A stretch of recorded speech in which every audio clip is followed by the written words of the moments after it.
I've always been creative. I've always enjoyed, drawing, kind of being in my own little world. Flowers, they're beautiful for one, but they provide such an extensive palette of colors. So I think flowers just really provide that palette for me to just explore all different varieties of colors and to create these great contrasts between the texture that I use and the petals of the flowers. It's just, I really think it does boil down to color. So I tell people very often that I paint flowers, but they're typically inspired by a particular flower. Because they won't be an exact replica of for example, a zinnia. It would be inspired by a zinnia, but it's not going to be exactly a zinnia. I've been able to sort of just come up with my own hybrids of what I want to see color-wise, texture-wise, how the petals move, the flow of it, and just getting right into the center of the flower. Sometimes I'm playing with the texture and something organic will happen and I'll go, oh, I love that. That's really cool. And it may not be exactly what it's supposed to be. I like the multi-layered petals because I feel like that gives me an opportunity to put a lot more of this sharp contrast between the darkest of darks to the lightest of lights. There's something about that big, giant canvas where I can just paint with my arms. And in addition to that, just the power in the finished product is so, I just get giddy inside when I paint a really large canvas.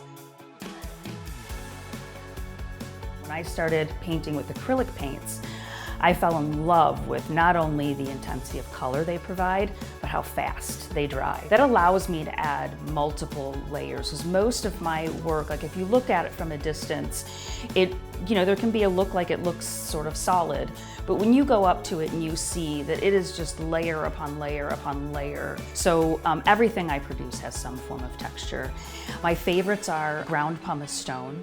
I can mix the paint right in with it, and then when it dries, I can paint over top of it. I can add more texture over top of it. And then I also use a lot of fiber paste and a lot of light modeling paste.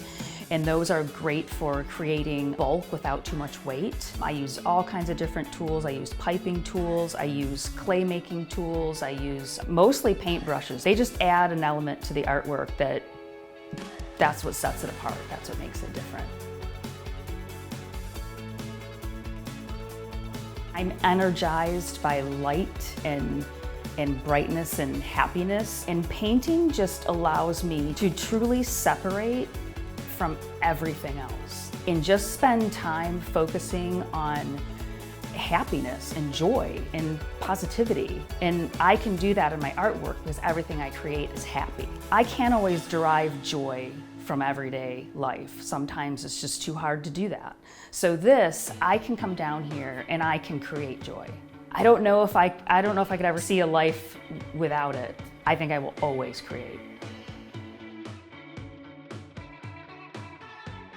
As humans, we are so wrapped up in all of our own stuff. Art in all of its forms, music, theater, visual arts. You have the opportunity to literally stop and step out of yourself and enter into something else that you didn't do, you didn't create, but you get to enjoy and you get to experience. And I just think it's so necessary for everybody that, just to have all forms of art. My studio is blaring music the whole time.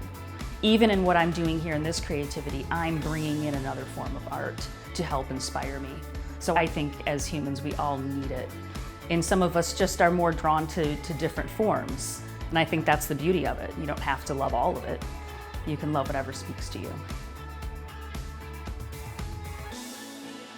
My mom sent me a quote, "When you follow your bliss, doors will open for you where there wouldn't be doors for anybody else." And I keep that on my email because it's so powerful to me. Sometimes you have to have faith, just as much faith as you have talent and hard work. The number one thing people will say to me, and they'll look at the stuff I do and they'll say, "Oh, I'm not creative." And the first thing I say is that's absolutely untrue. Every single person has some form of creativity in them. You just have to find what yours is. So I think creativity it's in all of us. We just have to stop putting such a strong label on what creativity is. and let it be what makes you feel fulfilled, what fills your bucket, what makes you feel like alive.